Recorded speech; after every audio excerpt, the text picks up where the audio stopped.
Recuerda que puedes escuchar este audio horas antes de su estreno y sin publicidad suscribiéndote en cesarvidal.tv.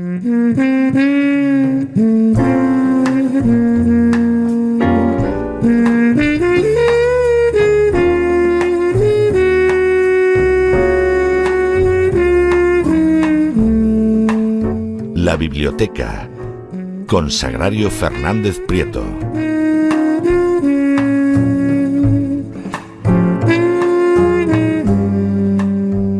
Estamos de regreso y después del punto Nemo que hemos tenido hoy y después de todo el programa que llevamos, es que necesitamos un respiro de cultura más que un corte de pelo. Y para eso está doña Sagrario Fernández Prieto, que nos está abriendo la puerta de su biblioteca.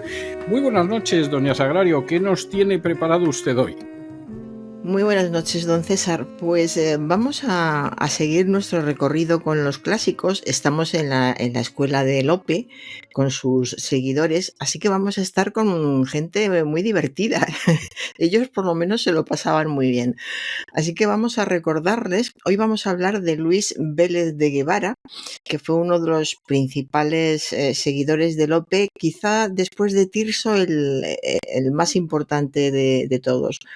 Era también de una gran fecundidad, escribió cerca de 400 comedias. Una cosa que siempre me llama la atención de esta época es cómo estos autores que se pasaban la vida entrando y saliendo, yendo al teatro, teniendo pendencias en las plazas mayores de donde vivieran, en este caso de Madrid. O sea, entraban y salían muchos, se lo pasaban muy bien y cuando se morían dejaban 400 a 500 obras escritas. Es impresionante porque además no trabajaban con un sistema de tratamiento de textos como nosotros, Claro. No tenían un ordenador, tenían que tirar de la pluma de ave, Sí, que la escribir tinta. con pluma de ave ya se las trae. Y encima escribían en verso. Muchísimas, la mayoría de lo que escribían además era en verso. Es algo verdaderamente prodigioso. Sí. Yo después de meterme en la vida de algunos de ellos, de recordar otra vez los asuntos que tenían, de amoríos, de rencillas, de peleas, duelos, de todo, yo creo que todo eso precisamente era lo que les alimentaba. Entonces el poco tiempo que estaban en casa lo dejaban salir porque habían vivido tanto, tenían tantos estímulos que tenían facilidad para escribir y para que salieran, pero desde luego es una vida. No solamente es que ellos fueran interesantes, es que todo el entorno, como la forma de vida era muy curiosa, se vivía muchísimo en la calle, las casas, pues fíjese, tenían lo más elemental nada más y cuando estaban en esas casas con tan pocas comodidades, escribían tanto. Impresionante. Bueno, pues hoy vamos a hablar, como he dicho, de Luis Vélez de Guevara, uno de los principales discípulos de Lope, como ya hemos comentado, con Tirso de Molina. También enormemente fecundo, quizá el más fecundo de todos los de su generación, porque escribió cerca de 400 comedias, 400. A la hora de la conservación, ¿qué es lo que pasa? Que se estima que a nuestra época quizá hayan llegado unas 100, que ya es bastante, de otros han llegado menos, pero habiendo escrito 400, fíjese, nos llegan unas 100 y había un problema con estos escritores del siglo de oro, con los que escribían teatro todavía, y es que no daban a imprimir sus comedias a la imprenta. Estaban demasiado atareados viviendo tanto, teniendo sus rencillas, sus amorías, y no se preocupaban. Acababan una comedia, muchas veces ni la firmaban ni la daban a imprimir, con lo cual esa comedia después se ha podido atribuir a muchos otros. Ha habido que estudiar mucho para reubicar quién escribió qué y ver diferencias. Ha sido necesario que muchos estudiosos se preocuparan de esto frente a la poca preocupación que tenían sus autores, que estaban viviendo, escribían algo y lo que les interesaba es ver si con eso ganaban algo de dinero para vivir unos días más y el resto no les importaba en absoluto. De modo que la popularidad que gozaron durante un tiempo, ya en las últimas décadas del siglo XVII empezó a caer y su teatro se fue olvidando cada vez más porque era un teatro que de entrada, como no se podía atribuir a alguien para poder decir que iban a ver una obra de fulano y conocer quién era y saber por qué escribía o por qué representaba eso, qué es lo que había detrás, como no estaban firmadas, era mucho más difícil representarlo.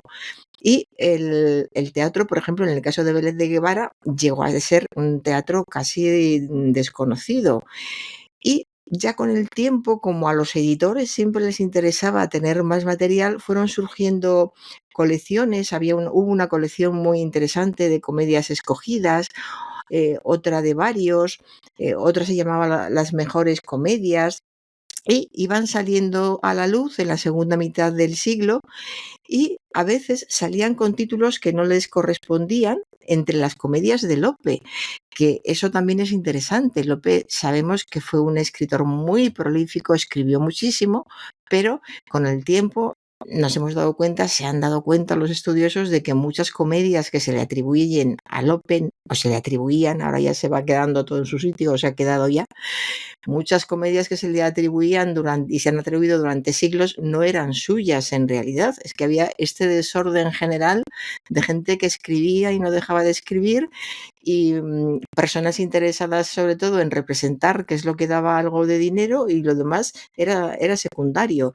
Y los autores, como también tenían esa vida tan intensa, pues bueno, escribían y lo dejaban.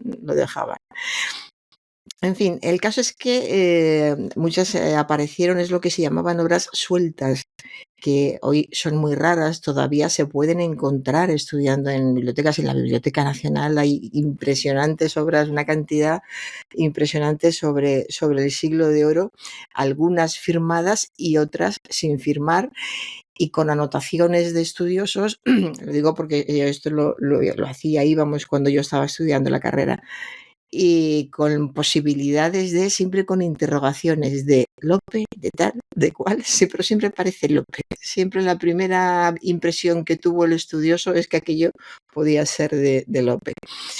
Pero, en fin, un gran seguidor de Lope en cuanto a fecundidad y estilo de vida, pues sin duda es Vélez de Guevara. Y también a Vélez de Guevara, como escribió tanto, se le han atribuido algunas obras que no eran suyas, sino de un hijo que tuvo, Juan, que también era comediógrafo como su padre, y también fue increíblemente fecundo. De modo que estamos en el siglo de oro, por algo se llama así. Estamos en la exuberancia, por definición, exuberancia en el trabajo, en la prosa, en el verso, en todas las artes, en la forma de vivir. Y dentro de ese mundo, en ese mundo, está Vélez de Guevara, que fue uno de los autores quizá menos favorecidos por la atención de los investigadores a lo largo del siglo XIX, y solo a finales del XIX y quizá a comienzos del XX también se logró por fin tener una biografía bastante fidedigna de este dramaturgo, gracias a una serie de escritores que Adolfo Bonilla, Rodríguez Marín, muchos otros, que se empeñaron en estudiar su obra, y estudiar la obra de los autores de esta época es dificilísimo, porque es encontrarte entre legajos y legajos escritos a mano sin firmar. Y tienes que hacerlo muy detenidamente para ver a quién se le puede atribuir una obra. Pero en fin, centrémonos en Vélez de Guevara, que se supone que escribió unas 90 obras, pudieron ser más, pero todavía quedan por salir muchas cosas, y quizá todavía queden obras incluso de Vélez de Guevara. Vamos a empezar viendo un poco de su vida. Nació en Écija en 1579, estudió en Osuna, se graduó de bachiller en artes, y luego interrumpió sus estudios y entró muy joven, como hacían todos, pues entraban al servicio de algún alto cargo de la Iglesia o de la nobleza. Él entró al servicio del cardenal de Sevilla, don Rodrigo de Castro, y después pasó a Italia como soldado. Como vemos, siempre siguen el mismo itinerario, entre comillas, ¿no? Pues primero la Iglesia, luego el ejército, y siempre buscando un protector que les ayudara a salir adelante. Y el paso por Italia, que en esa época era prácticamente indispensable y necesario. Además, tenían que ir todos porque tenían que pasar por el ejército, pero les venía muy bien, porque el contacto con Italia era el contacto con otras formas de arte, con otra manera de escribir, con otra cultura, y les venía muy bien a todos. Cuando Vélez volvió a España, se instaló en Madrid y ya prácticamente no se movió de Madrid. Cambió su apellido Vélez de Dueñas primero por Vélez de Santander y luego por Vélez de Guevara, que es como le hemos seguido conociendo. Sirvió al conde de Saldaña, luego al marqués de Peñafiel, y por fin, en 1625, obtuvo un puesto de ujier en el Palacio Real. Es curioso, a veces cuando te metes en este mundo de hace siglos, cómo hay cosas que se parecen tanto, ¿no? Ese afán, esa locura de andar de un sitio a otro, y luego de repente pues ves el interés de servir a un señor noble que les dé algo de seguridad, que es lo que más les importaba, igual que es lo que más les importa ahora a los jóvenes.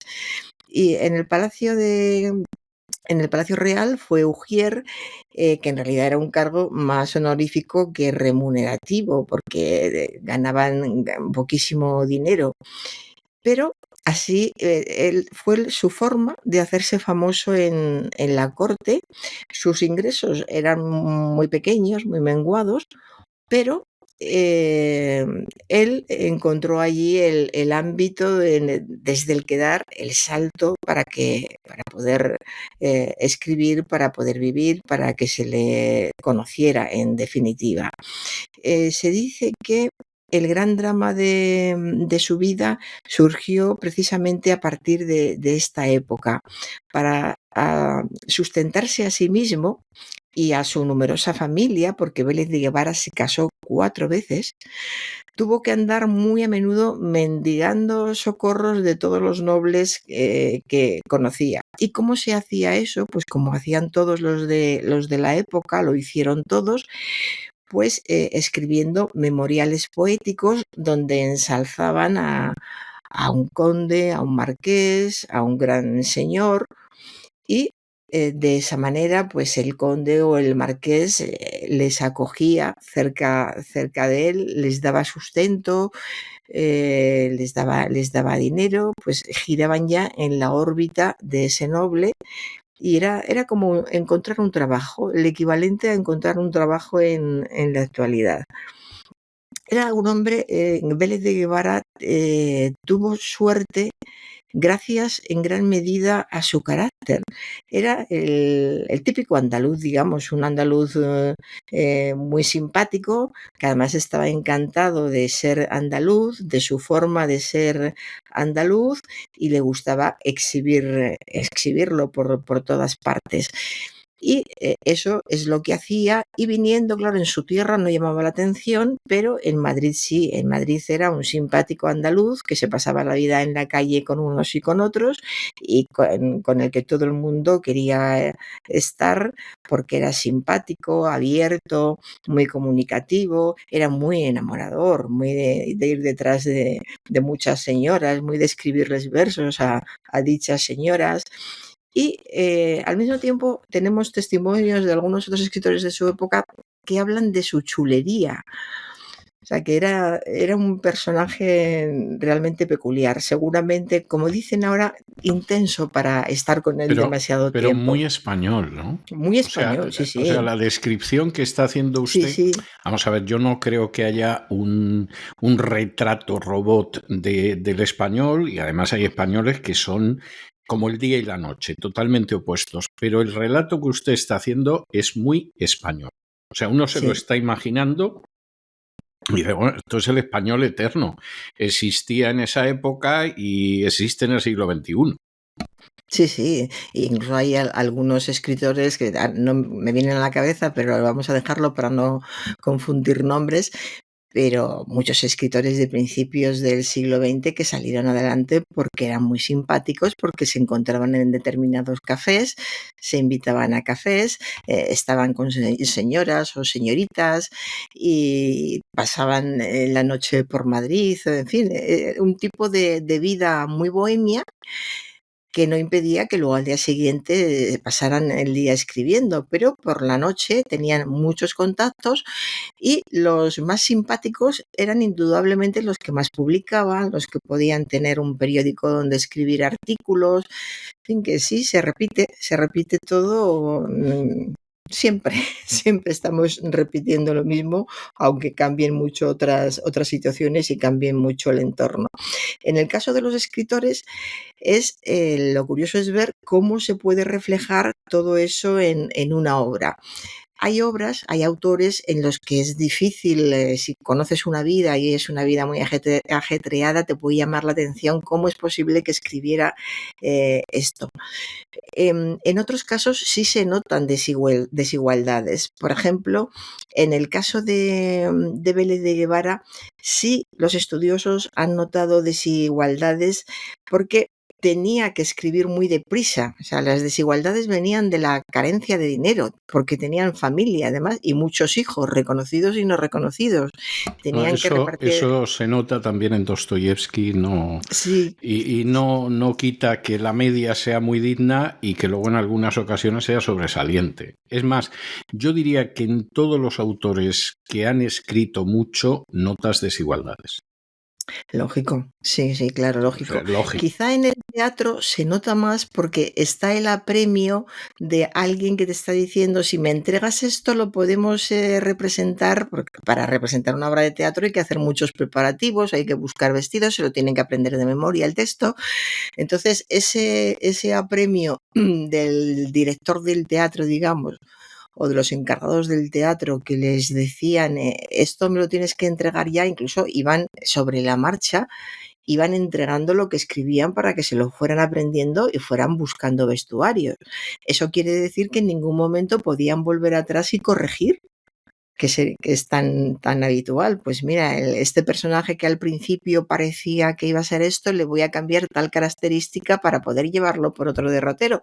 Pero eso no lo podías hacer si ya habías entregado X páginas a una compañía de teatro que estaba ya preparándola para representarla. De modo que la vida era muy, muy activa, muy divertida, pero también muy dura, muy estresante, como diríamos ahora. Y lo curioso es lo que decíamos antes, que les diera tiempo a llevar una vida tan intensa y también escribieran tanto y tuvieran muchos de ellos 2 familias o más de 2, como en este caso del que hablamos. Hijos muchas veces ni sabían cuáles podían ser sus hijos o no. En fin, una vida realmente alterada. En esa época no sería tan raro, pero de todas formas no era una vida fácil, eso con toda seguridad.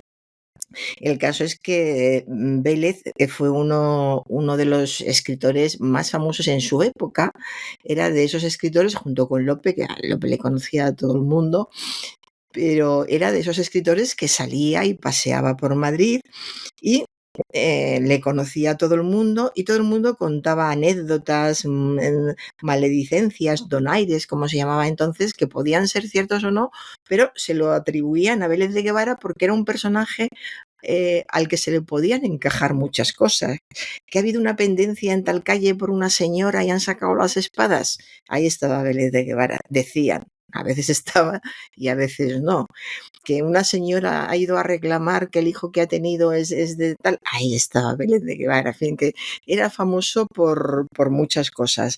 Y luego ni siquiera es que murieran jóvenes, desgastados, o sea que vivían bastante tiempo. La alimentación morían de viejos.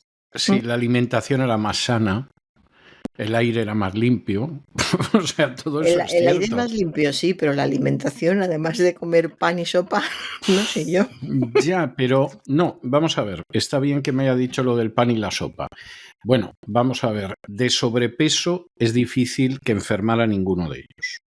Sí, De diabetes, dificilísimo que enfermara ninguno de ellos. De hecho, los casos rarísimos que había era gente que no paraba de zampar, pero bueno, porque pertenecía a la altísima nobleza o era rey o algo de ese tipo, pero rarísimo. De Cervantes se dice que tenía diabetes y yo lo dudo muchísimo, pero rarísimo.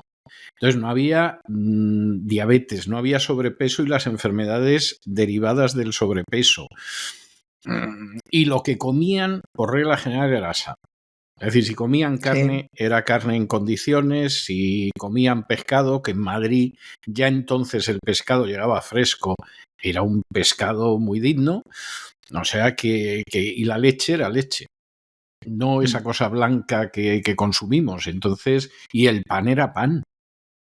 Entonces, claro, finalmente la alimentación era mucho más sana. Incluso los que comían poco, lo que comían era bastante más sano, no comían alimentos procesados. y también se movían mucho. Esta vida que llevaban de salir a Efectivamente, la calle y sí, porque socializar, entre comillas, como decimos ahora, sí, aquello sí era socializar, sí. y aunque Madrid era mucho más pequeño, pero ni había metro, ni había autobuses, ni había automóviles, y tenías que hacer todo a golpe de calcetín. Hombre, alguno tendría un caballo y tal, pero es posible que no le mereciera la pena subirse a caballo para ir calle Atocha arriba, pongo por caso. La gente era mucho más andarina cuando yo era niño de lo que ha sido en las últimas décadas. Sí. Entonces, bueno, pues que viviera la gente mucho tiempo tiene lógica. De hecho, la mortalidad era muy grande, pero porque es estadística. Y, por ejemplo, había una mortalidad infantil pavorosa. Había una mortalidad vinculada a los embarazos y al parto pavorosa. Pero luego había gente que moría muy mayor. Y moría muy mayor porque la vida, con todo lo que tenía, pues era más sana. Incluso los ciclos vitales eran bastante naturales porque estaban asociados a cuando salía el sol y cuando se ponía. Sí, es cierto. Pues de Vélez se han recogido cantidad de anécdotas, de maledicencias, muchas probablemente son ciertas, porque era un personaje del que estaban pendientes muchas personas diferentes, y otras seguramente están exageradas, pero estamos ante lo que sería ahora un tipo simpático, campechano, ingenioso, que caía bien a mucha gente y causaba la envidia de otros. Es decir, con la gente que se llevaba bien se lo pasaba muy bien, especialmente con las señoras con las que tenía mucho éxito, y cuando se llevaba mal con alguno, pues era muy fácil sacar la espada y discutir y además pelearse en el centro de un corrillo de personas que les animaban. Es decir, que era una vida intensa y que luego tenía sus recompensas. Pues si te batías en un duelo por alguien, salieras como salieras o como saliera el otro, se iba a hablar de ti durante mucho tiempo. Te iban a cuidar, te iban a preguntar por la calle, te iban a invitar en las tabernas, ibas a tener ocasión de contar una y otra vez cómo había sido el duelo, claro, pues exagerando, por supuesto, según te conviniera. En fin, era una vida realmente muy, muy curiosa, muy curiosa. Y hay cantidad de testimonios elogiosos, además elogiosos porque no sé si hemos hablado ya, no sé si he citado el nombre por lo menos de la novela por el que pasó por el que ha pasado la historia de literatura. No lo ha citado y es una novela extraordinaria. Y además el título está muy bien, Sí, que es sí. El diablo cojuelo. Es de esos títulos que se quedan, tiene mucha, mucha gracia. Y es muy acertado realmente. Y del diablo. Tengo que Sí, decir que era una de las novelas preferidas de mi madre, así. que la había leído siendo muy jovencita y le había causado una impresión, pero verdaderamente extraordinaria. Sí, sí, sí. Pues recibió elogios de prácticamente todo el mundillo literario, de Lope, de Pérez de Montalbán, de Salas Barbadillo, prácticamente de todos ellos. Y sobre todo recibió palabras de Cervantes. En las palabras de Cervantes queda claro que las condiciones del Écijano, como le llamaba a él, realmente era para tenerlas en cuenta. Había una simpatía. Cervantes es un hombre que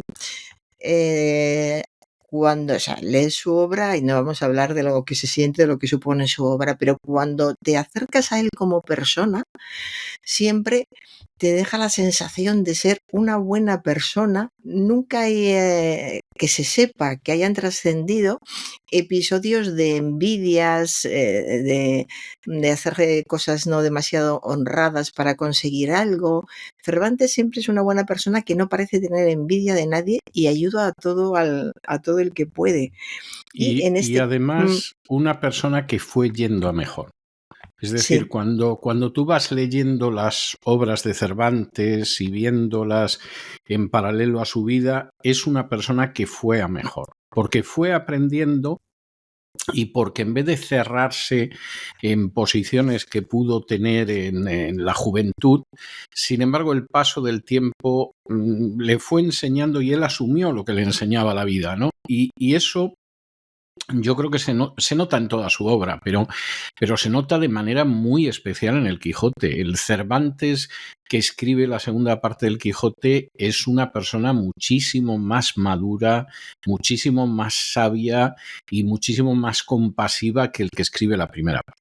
El autor de la primera parte incluso todavía cree en el imperio y en cosas de ese tipo, porque es una persona joven, ha tenido la experiencia del Lepanto y de la cautividad, en fin, es una buena persona en sí, pero todavía es una persona muy joven y muy inexperta en comparación con el Cervantes de la segunda parte, que ya está de vuelta de muchísimas cosas y aún así, a pesar de que está de vuelta de muchísimas cosas, Cervantes nunca incurre en la amargura de un Quevedo, en el resentimiento de otros autores.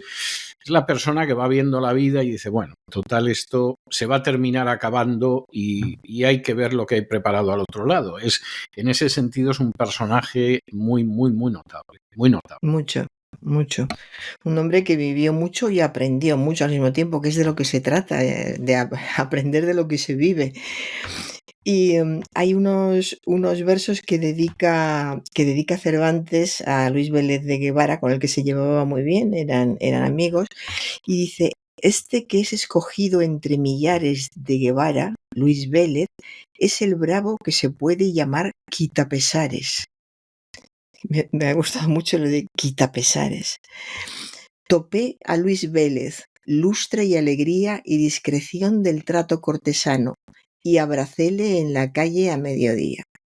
Esto de abracéle en la calle a mediodía me ha gustado muchísimo. Queda muy bonito, ¿verdad? O sea, Es parece precioso. Que se encuentran por ahí en el barrio de los artistas, cerca de Atocha, y se lo encuentra en la calle y le da un abrazo y todo lo demás. Una calle llena de luz, porque es a mediodía, y dos hombres que demuestran el aprecio que se tienen, el cariño y que se abrazan. Bueno, y la forma de llena de luz si es Atocha, porque si es la calle donde vivía Lope, donde vivía Cervantes, ya hay menos luz, porque es una calle más estrecha. Pero bueno, si se encontraron, por ejemplo, en Atocha o lo que sea, sí. Topé a Luis Vélez, lustre y alegría, porque topé a Luis Vélez, lustre y alegría y discreción del trato cortesano. O sea, le define, es alguien que tiene lustre y alegría. Ya introduce la palabra alegría.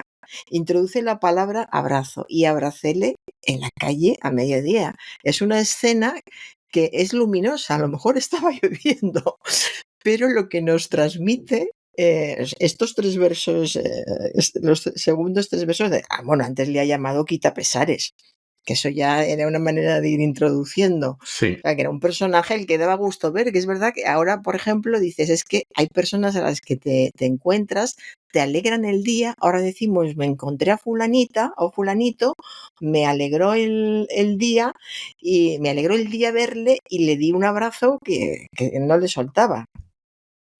De forma que es esa idea, pero trasladada a un siglo y a una vida muy diferente, pero el mundo de los afectos varía poco, aunque pasen los años, el mundo de los afectos a la hora de la verdad sigue siendo muy, muy parecido.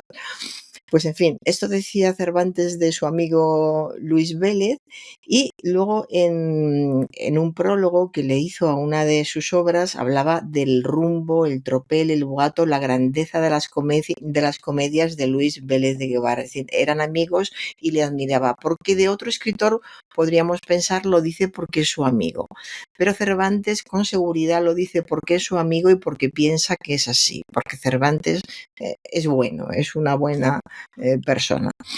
De modo que tenemos aquí a Vélez de Guevara, ya sabemos que era muy amigo de Cervantes, que le costaba mucho salir adelante debido a la vida que llevaba. Y también sabemos, tenía un lado oscuro, como tiene todo el mundo, o un lado menos positivo, que sabemos que no era todo lo agradecido que se esperaba de él, que era bastante maldiciente, le gustaba hablar mal de la gente, ir contando cosas que no debía, que se rebelaba frente a lo que él pensaba la domesticidad de muchos escritores que eran serviles. En realidad todos los escritores tenían que ser serviles porque dependían de la nobleza, de que les acogiera alguien y les protegiera. Si no, no escribían nada, no publicaban nada, no tenían ningún dinero. De modo que, sabiendo que eso era así, pues bueno, él lo criticaba. Pero de todas formas, era un hombre al que se le apreciaba, quizá por esa simpatía natural que tenía, la gente se acercaba a él, y él fue cambiando con muchísima facilidad de amos, de protectores, sin conseguir lo que él quería realmente, que es el aprecio del rey, o por lo menos del privado del rey. Por otra parte, entre los defectos, también era muy pródigo, gastaba mucho dinero, improvisaba mucho, era vanidoso. Es lógico también en este perfil en estas personas, ¿no? Y gastaba el dinero en sus manos se evaporaba, dicen algunos testimonios. Le pasa a mucha gente, ¿no? Lo pasa mal y cuando tiene dinero, en vez de administrarlo, se le evapora, porque como son personas que tienen muchos conocidos, mucha vida social y además les interesa, cuando tienen dinero piensan, ahora que tengo dinero voy a invitar y voy a acercarme a fulanito para que cuando estrene mi siguiente comedia me apoye. Era una vida realmente estresante. Y para acabar con el perfil, pues murió en 1644 y él tenía 65 años tenía Vélez de Guevara cuando murió en Madrid. Que para la época no estaba mal. Para nosotros no estaba ahora mal. sería una edad juvenil relativamente, pero para la época no estaba mal. Sí. Pues como dramaturgo es autor de una de las novelas picarescas más conocidas, que ya hemos dicho que es El Diablo Cojuelo, y la fama de esta novela lo que ha hecho en realidad, que es una excelente novela, pero ha perjudicado bastante el que se conozca y se valore el resto de su obra dramática, que también es muy buena. Vélez tiene un estilo poético que oscila entre lo culto y lo popular, lo que tiene mucho partido a la hora de escribir, y se da bastante en estas épocas. Ellos eran cultos los que escribían, pero sabían que tenía que gustar a gente que muchos de ellos solo querían divertirse y apenas sabían leer. Entonces se movían entre lo culto y lo popular con mucha facilidad. Al oculto, porque él también participaba del gusto dominante de la época, y estamos en la época del culteranismo. Y por otra parte, él era de raíces andaluzas. donde se ponía de relieve pues todo lo florido, hay en sus obras mucha metáfora, muy colorista, todas estas cosas, todo junto estaba en Vélez. Es un hombre más artificioso que López, que Lope, más artificioso que Lope, pero es también un gran poeta popular. Lope es un gran poeta popular, tiene muchísimo mérito la habilidad de Lope. Bueno, ¿qué vamos a decir de los poemas, de la poesía de Lope? Esa gran calidad que tiene y al mismo tiempo que fuera popular. Y sí coinciden tanto Lope como Vélez en tener una sensibilidad muy despierta y mucho oído para la poesía tradicional. De modo que ellos cogían, tanto el uno como el otro, admiraban esa poesía tradicional, la asimilaban y lo adaptaban todo a los temas nacionales que querían tratar en su teatro. Y este sistema dramático de Lope, Vélez lo hizo suyo y lo dominó perfectamente. Lo dominó también, que ha perjudicado luego a la hora de ordenar las obras de unos y de otros, porque en muchas ocasiones tiene que pasar mucho tiempo hasta firmar o atribuir. Firmar tenían que haber firmado ellos, y el problema es que iban con tantas prisas que no firmaban. Con tal de entregar pronto y poder comer algo, dejaban las obras sin firmar. Y a la hora de atribuir una obra a uno o a otro, pueden pasar muchos años, incluso de un siglo para otro. En la Biblioteca Nacional se guardan muchos pergaminos que durante mucho tiempo han estado atribuidos a Lope, y pasa otro tiempo, pasan otra serie de estudiosos, cambia esa atribución y resulta que no eran de Lope y eran de cualquier otro, pues quizá de Vélez o de cualquier otro. Todo por estas prisas, que esto llama mucho la atención. Con lo que cuesta, es trabajo, con lo que cuesta escribir una obra, acabarla, y por el tiempo de una firma que después haya pasado, pueda pasar esto. Claro, ellos no eran conscientes. Lo que querían era entregar algo, que les dieran algo de dinero y seguir adelante. Pero en fin, el caso es que Vélez utilizaba frecuentemente romances o letras también para cantar temas tradicionales, y no solo para insertarlos en el drama, que era muy habitual que se cantara en las obras de teatro este tipo de romances, sí, no, también para tomarlos en ocasiones como base de la acción. A partir de un romance podía surgir toda una obra de teatro. Esto ya pasaba con Lope y pasa también con él.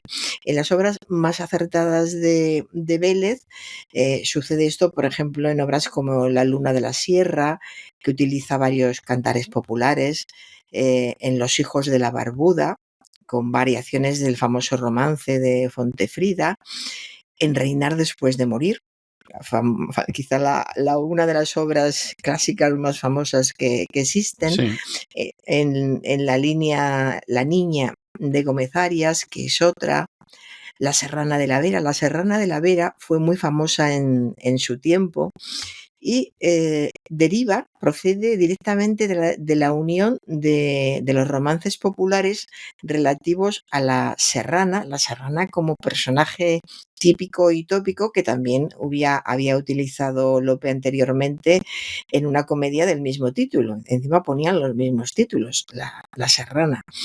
Y no tiene Vélez la intensidad poética de Lope, que era maravilloso como poeta, pero sí le dio más acción, porque modificó el curso de la acción para llegar, a diferencia de Lope, a un desenlace trágico, muy natural y muy humano. Recordemos que la serrana de Lope es de familia noble, huye a la sierra y se entrega a la vida de bandidaje ante la oposición familiar al matrimonio que desea. Es una mujer de familia rica a la que no le dejan casarse con quien quiere. Entonces, pero fíjese esto, en la época se va a la sierra y se hace bandida, para que luego digan las mujeres de unas épocas y de otras, y se hace bandida. Esa era la de Lope. Y la de Vélez es, sin embargo, de origen villano. y es famosa en toda la Vera, en la zona de la que procede, porque tiene unos alardes varoniles muy marcados, tiene muchísima fuerza y es seducida bajo palabra de matrimonio por un capitán que luego la abandona y se burla de ella.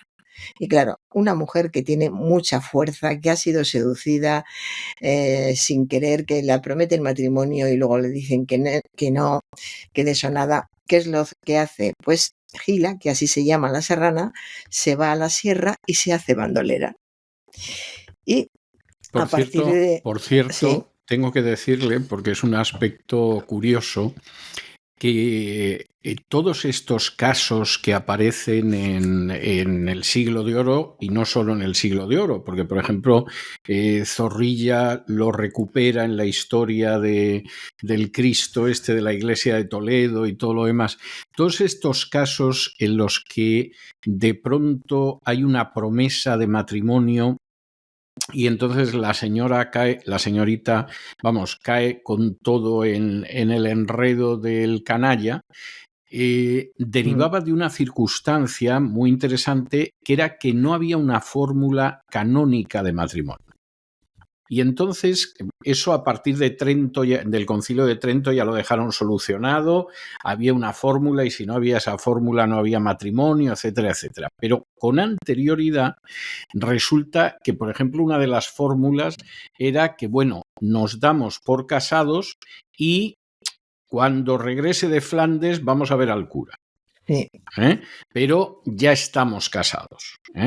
O la promesa de matrimonio como algo que tenía el mismo valor y efectivamente no se podía romper, etcétera. Entonces, ese episodio que aparece una y otra vez y tú dices, pero bueno, estas chicas como eran tan inocentes y todo lo demás, no, estaba basado en que el derecho canónico de la época, curiosamente en el tema del matrimonio, no estaba tan bien estructurado. Si usted le añade a eso que la edad de contraer matrimonio canónico en aquel entonces era a partir de los 12 años en la mujer y de los 14 en el hombre, vamos, tuvieron para escribir los dramas y comedias que escribieron y muchísimos más. Sí, sí, sí. Claro, vivían menos tiempo. Bueno, fíjese, Vélez vivió bastante, pero sí, así era. Entonces, está muy bien cómo se llevaba todo esto a la escena. Pues imagínese todas esas mujeres seducidas, abandonadas, la vida que les esperaba, encontrarse ante un escenario, en una obra de teatro, a una mujer a la que le ha pasado algo parecido a lo que le ha pasado a ella, o por lo menos una injusticia, y que tenga el valor, en esa época de la que estábamos hablando, que tenga el valor como esta, la que llamó Gila, no sabemos por qué, esta serrana, ante su desesperación, pues en vez de matar al caballero, ¿qué es lo que hace? Irse al campo y hacerse a la sierra y hacerse bandolera, que es lo que haría cualquier hombre. O sea, que a pesar de los siglos, a pesar de la diferencia, por supuesto, de trato y de condición que había entre hombres y mujeres, había mujeres que cuando las humillaban y las despreciaban, cogían las armas y se iban a la sierra y se hacían bandidas. De modo que luego, además, después de eso, después de una opción de ese tipo, de haberte ido de tu casa, vivir de esa manera, te encuentras con el hombre que te afrentó en aquella ocasión y te dice que quiere reparar su falta. Y entonces, después de todo lo que ha vivido en la sierra, que no le interesa. No le interesa en absoluto. Entonces, en este caso, por ejemplo, que es una obra muy, muy curiosa, hay una escena muy, muy intensa de odio y de ternura. Es un odio de odio y ternura, porque el odio sigue enamorado, ella sigue enamorada de él, aunque no está dispuesta a hacer lo que él quiere. Y todo esto pues va preparando el final de la obra, que es muy trágico, porque lo que hacen es luchar los dos. Luchan de igual a igual, quiero decir, los dos con espadas y los dos como si fueran bandidos, y y luchan, y lo que hace, en este caso no importa que desvelemos el final porque no es una obra que se lea o se represente habitualmente, pero lo que hace es despeñarlo desde lo alto de un precipicio. Entonces, cuando llegaba este momento y ella cogía a este hombre que le había tratado tan mal, que le había seducido y abandonado, y lo tiraba desde lo alto de un precipicio, tanto hombres como mujeres, pero sobre todo las mujeres, gritaban, aplaudían, vociferaban y les encantaba aquella respuesta. Luego es curioso porque, claro, podía acabarse ahí. Ella se venga con toda la razón del mundo de lo que le hizo este hombre, le tira por el precipicio y se va, pero la obra no acaba ahí. ¿Qué es lo que hace ella? Ella se entrega a la Santa Hermandad y piensa que ha hecho algo malo, la tiene que castigar. Si se entrega a la Santa Hermandad, quiere decir que la van a castigar a ella, seguramente con la muerte. Esto le ocurre a la Serrana de Vélez. Sin embargo, a la Serrana de Lope, después de lograr el perdón por todos sus actos de bandidaje, por lo que ha hecho, cuando se reencuentra con el hombre que la sedujo y la trató tan mal, acaba casándose con su antiguo enamorado. O sea que Lope era más de finales felices y de que todo acabara bien. Y yo creo, don César, que ya llevo mucho tiempo hablando, no vamos a aburrir. Sí, Lo podemos dejar está aquí. entretenidísimo. Bueno, me parece muy bien si lo quiere usted Bueno, pero dejar aquí. si quiere sigo y acabamos con... ¿Qué quiere? Que acabamos con él, ¿cómo suena acabar con él? Parece que Sí, que lo va usted a acabamos con asesinar. Vélez de Guevara. ¿Puede usted acabar? ¿Qué tiempo le va a llevar más o menos? Pues no lo sé, es que yo pensaba que me iba a llevar menos lo que he dicho hasta ahora y me he llevado más. Bueno, pues vamos a comparar un poquito. Si quiere usted continuarlo el mes que viene, no pasa nada, ¿eh? Es interesantísimo, además.